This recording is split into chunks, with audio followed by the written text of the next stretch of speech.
Ladies and gentlemen, boys and girls, put your hands together for MC Gizzy Gee. How are you doing, Gizzy? All right, Glenn, how we doing? I'm not too bad. How are you? I'm good. I'm good.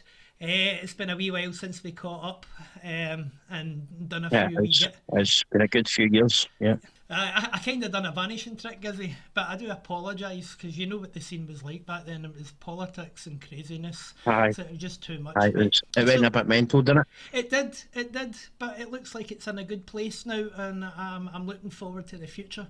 So, well, Gizzy, we sent you over 10 questions, and we're going to run through them and see how your whole career and where you are today and how everything is. Okay, so the first question I'm going to ask you, Gizzy, is looking back at your MCing career, what would you say was the pivotal moments and experiences that shaped your journey in the music scene? It's basically starting off about, I'd say I was about 17. Prior to that, at 17, I had been DJing for a lot of years. I'd been playing the decks and that. I did hear a lot of the new monkey stuff at the time. It was more focused on the Makina, like MC Stomping, people like that. And I thought, you know what, I could do that. I did actually start MCing a bit. I started writing lyrics, and I had made a track in my bedroom MCing over a song that I liked. That got onto phones, and you know how phones were back then. People used to Bluetooth songs like crazy. So all the kids started sending the song everywhere. Now one of my big brother's friends, MC Scanny, had actually heard that song and he's like, "Is that your wee brother?" He's like, "Aye, that's my wee bro." So basically, it went from there, and he gave me my first gig in the Corinthian and Legends of the Core, and that was with Mark Smith and Brisk that was headlining that show. So yeah, that was my foot in the door at the time.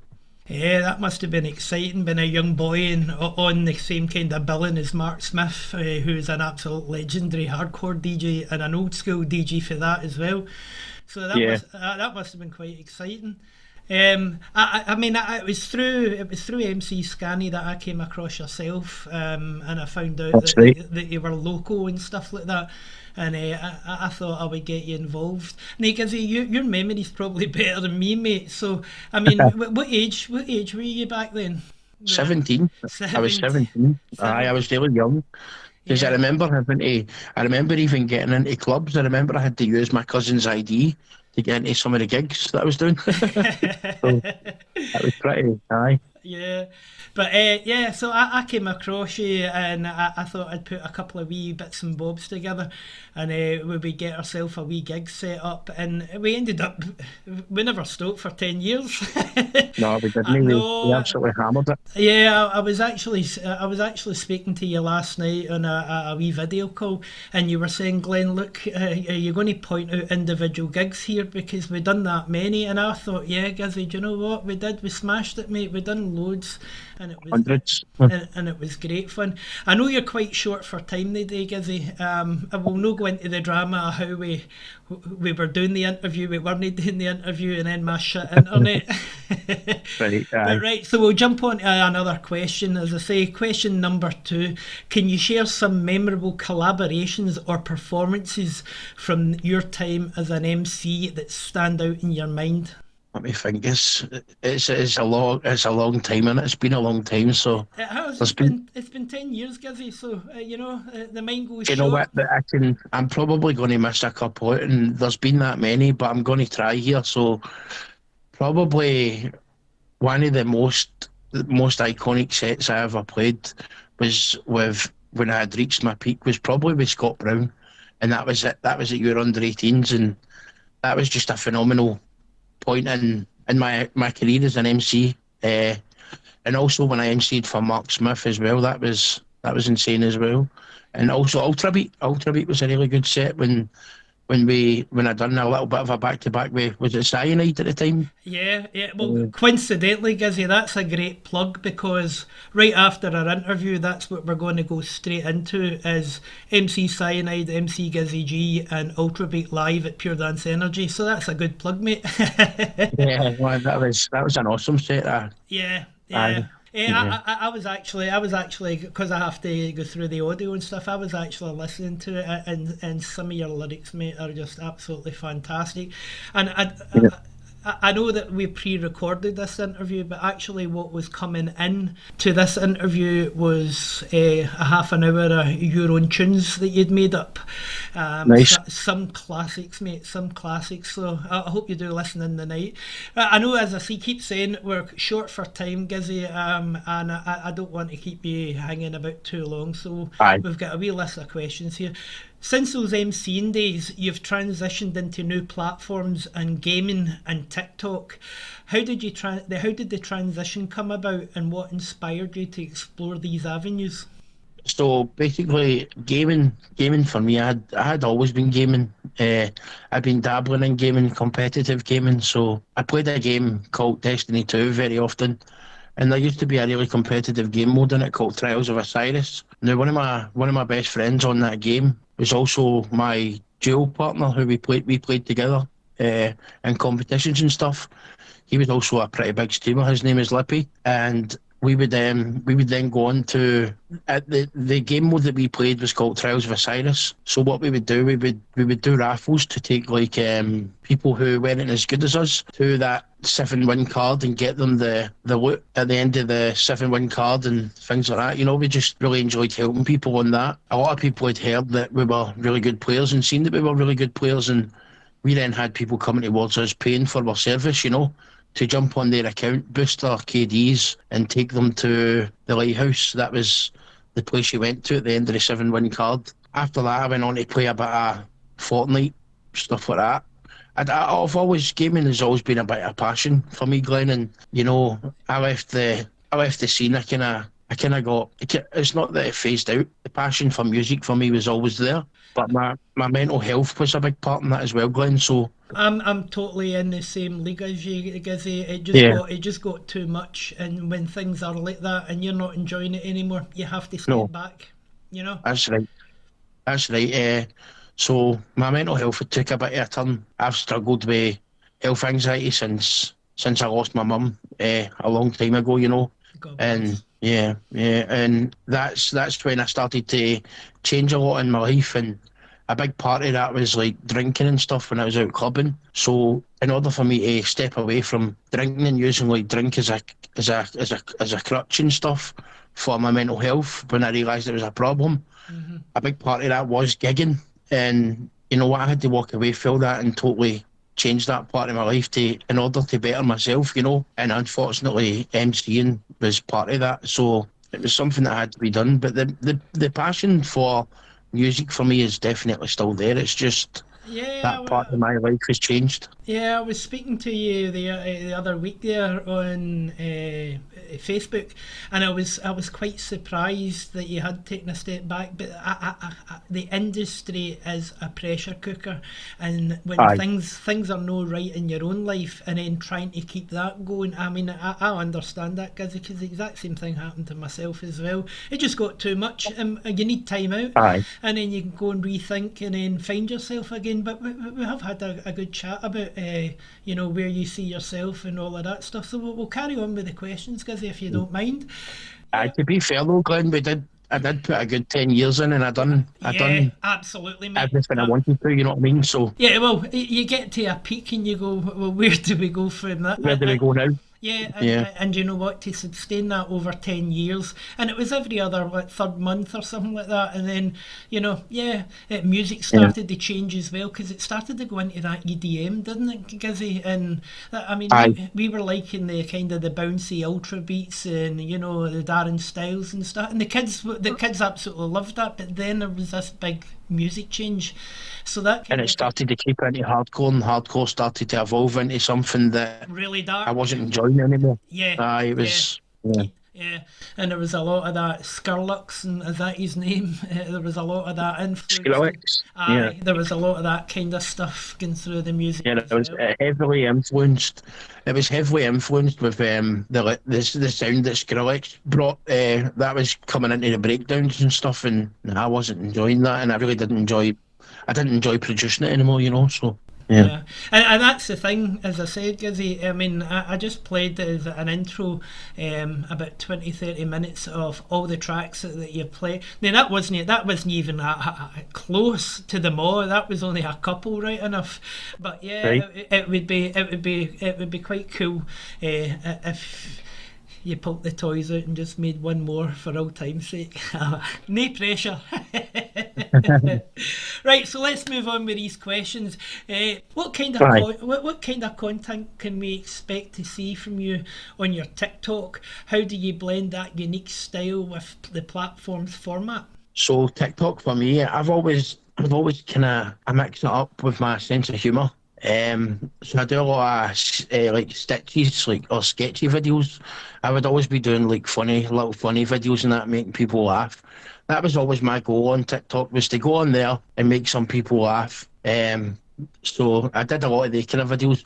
I also done a lot of motivational speaking videos and videos that basically did well because they made sense to a lot of people and they touched home, kind of thing. That was my idea on TikTok. So yeah, that kind of took off for me, and I'm still making those kind of videos and that kind of content at the minute. TikTok's a kind of new toy for me. I mean, I honestly, Gizzy, I've just come down from space and landed on this planet when I went into TikTok. I'm starting to enjoy it. I'm starting to understand the platform and stuff like that. And I've seen a couple of your wee videos, and all I can do is chuckle. And some of your Aye, wee voiceovers as well, quite meaningful, quite emotional aye, as well. And I enjoy that. And I think that's a good platform for putting that kind of, well, that's a craft. They call them creators in it, and it's aye. you've got how many followers there? Well, I have about 4 or 5 accounts to be fair, but Oh, right, right, my okay. my main account at the minute is like almost on 9K. Right, hey, man, that's not bad at all. So Not I bad, yeah. My TikTok is the realist, Gizzy the realist. There you go. So if you're on TikTok, get yourself adding. Look at some of his videos. Yeah. They're quite cool, man, and he does them quite regular. Gizzy, it always happens. We're on a live interview and somebody wants to text us. Sorry, I do Oh God. apologise about that. I know. Given your background, do you find any parallels between your MCing skills and what you're doing in the gaming world and on TikTok?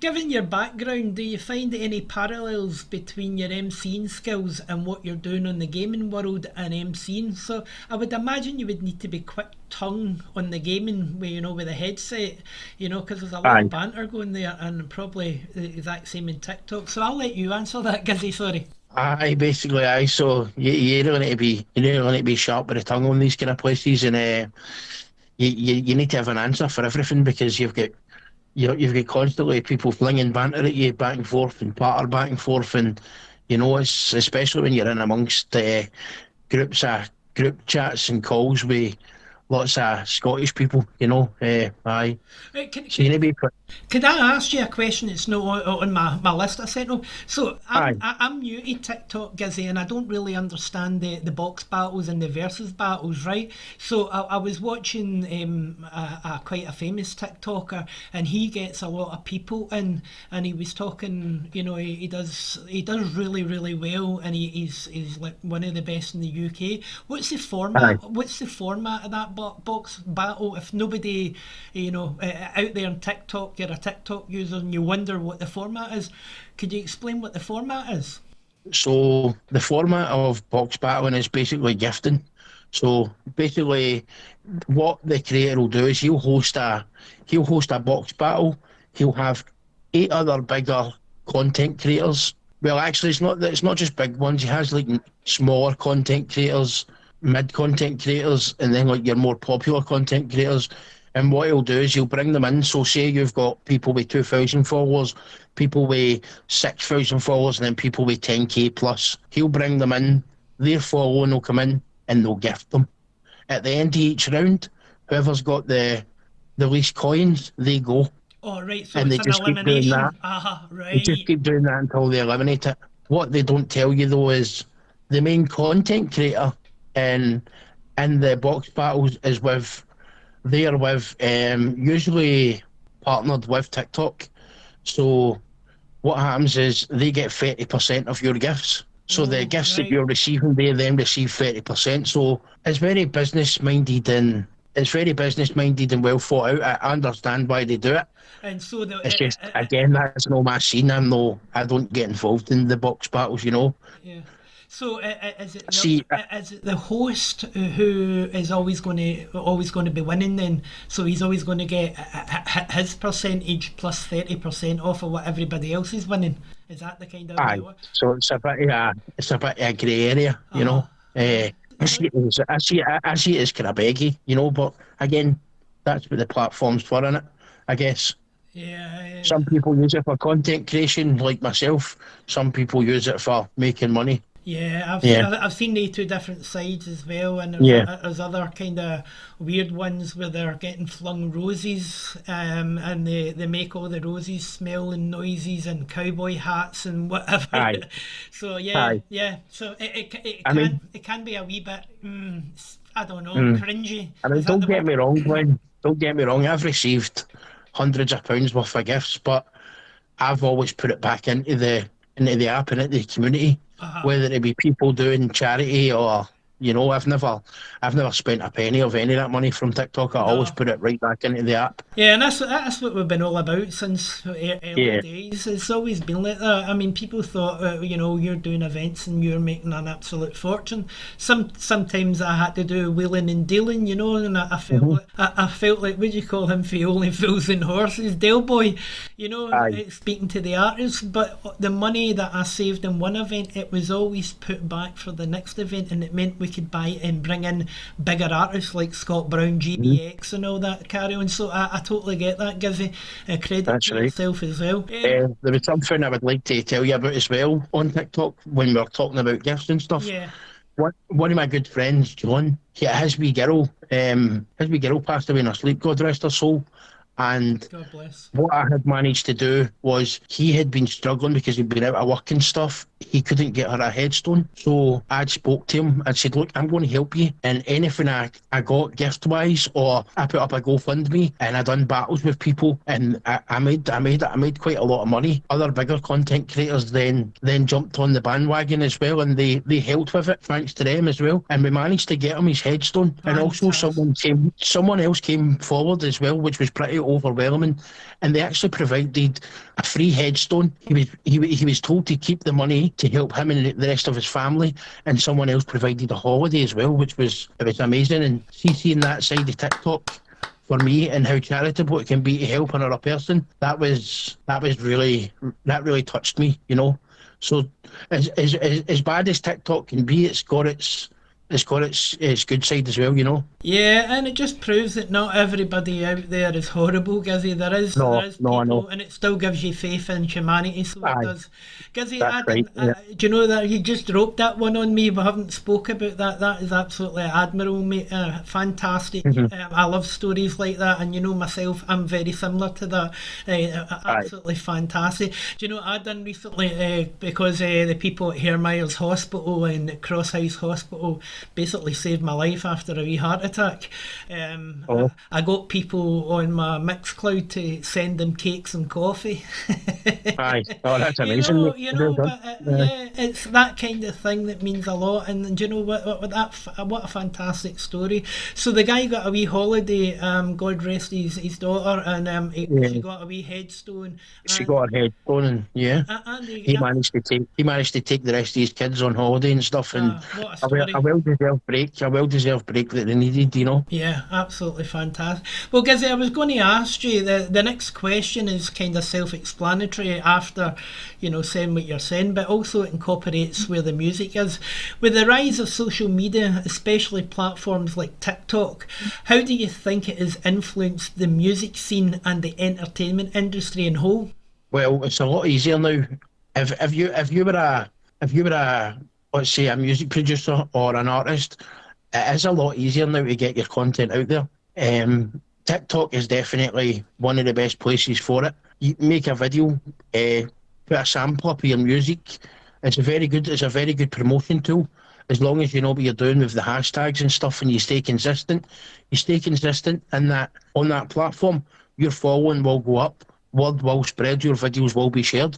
So it is very good for the new generation coming through. It's a very good tool for promotion and getting yourself out there and getting yourself heard, you know. Yeah, Gizzy. Well, I'm experiencing this myself because I'm only a month into TikTok, and my hits are going up, my views are going up, and my followers are going Yeah. up. So Yeah, they will.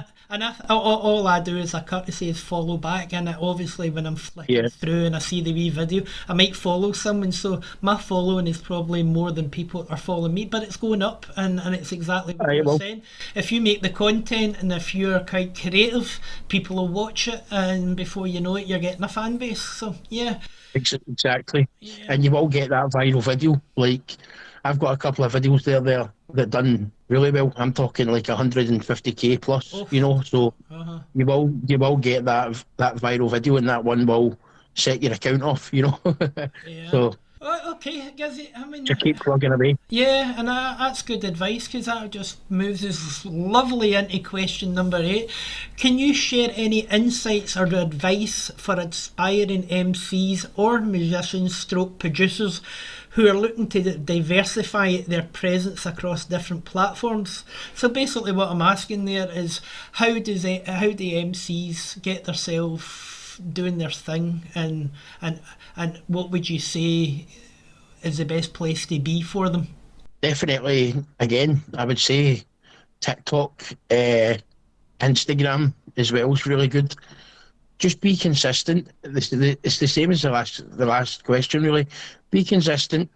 Keep plugging away at your music. Cut down your samples. Make your videos. Put your content out there. Stay original. Try and always be different as well. Try and be unique. Like, listen to a lot of the other producers and try and bring your own sound. You know, Yeah, and just keep plugging away with it. So the likes of, you've got Facebook, you've got Mixcloud, you've got SoundCloud, you've got Twitter. Just be on all those platforms. Use each platform to promote your content, whether it be directed to your TikTok videos or your Instagram videos, and or your SoundCloud clips. You know, just stay consistent. The more you plug away, I mean, it might feel like you're going nowhere at first, but the more you bring to the table, the more people start coming, the more your stuff becomes more popular.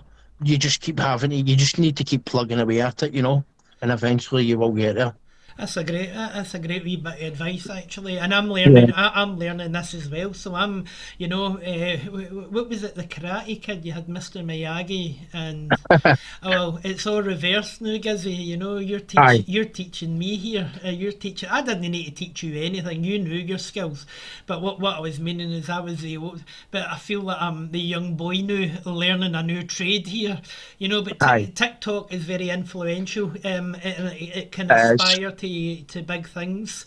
Um, as yeah. I know we're rabbiting away like budgies here, so I'll run through the last two questions, and then we'll get a wee set on from Ultra Beat, yourself, and MC Cyanide at Pure Dance Energy. Yeah. Right, so question number 9. We're looking ahead. Sorry, let's try that again. Looking ahead, do you have any exciting projects, collaborations in the work that you would like to share to your fans, or even anything coming up on TikTok? Um, I'm not going to lie. I've always, again, I did keep writing, Glenn. When I stepped away from music, I've always kept writing. All right, Uh, so you get a I've pile been of writing lyrics there. lyrics for years, Yeah. so I'm thinking about actually making maybe another mix and putting it out there via videos on TikTok, exclusively on TikTok. So probably what most of my new lyrics, I'll put them on each track. Won't be my content. It'll be tracks from different artists that I enjoy currently. Right.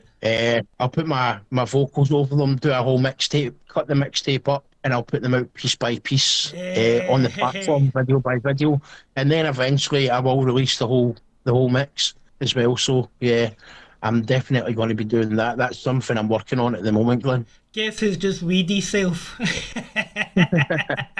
Oh, fantastic! All right, Yeah. you're right. You've got me intrigued. I cannot wait. Did every? But as for producing wise, I think I would need to scrub up on my production skills because it's been a very long time. So Well, that Gizzy, I'm going to need to relearn myself some stuff, you know, and then maybe then I will release a track of my own or two, you know. well, Gizzy, I just played 20, 30 minutes there of your tunes that hold up still to today, and I was singing them. I was absolutely hands in the air. So, polishing up in skills, I cannot wait. If it happens, it happens. If it doesn't, it doesn't. But what you just told me there about your wee collaborations in TikTok, and I'm looking forward. I'm looking forward. Yes.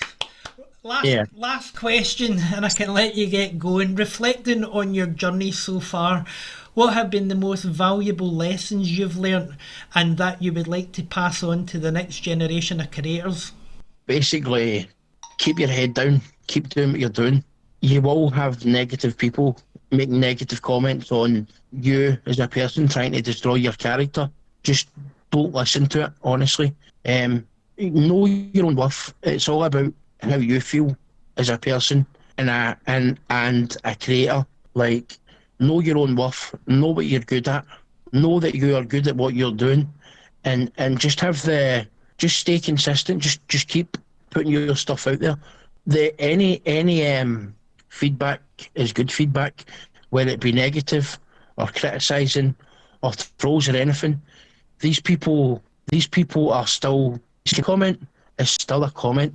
They're still focused on you, which means you're you're um you're bringing attention, so people are focused on you. So just keep doing what you're doing, stay consistent, and keep that mindset. That mindset that I am good at what I'm doing. I'm going to get better at what I'm doing, and the more and more you put out there, the better and better you will become, and eventually you will get somewhere in your career as an artist or whatever you're doing. You know. Gizzy, that was fantastic advice. Listen, Yeah. it's been an absolute pleasure. I thank you for the we're going to do it. We can't do it, and now we got it done. I Aye. thank you for your time and your honest opinion, Gizzy. And you're a lifelong pal of mine, and I would like to catch up with Yeah, you. definitely. I'd like to catch up in the very near future and stuff like that. But hey, who knows where it goes? Yeah, you know. Yeah. So, Gizzy G, I would like to thank you from Pure Dance Energy and myself. And what we're going to do now is we're going to go into listening to you supporting Ultra Beat with MC Cyanide at Pure Dance Energy. Ladies and gentlemen, put your hands together and make some noise. It was MC Gizzy G. Thank you, Gizzy G. This is MC Gizzy G, and you're listening live on the Party Den.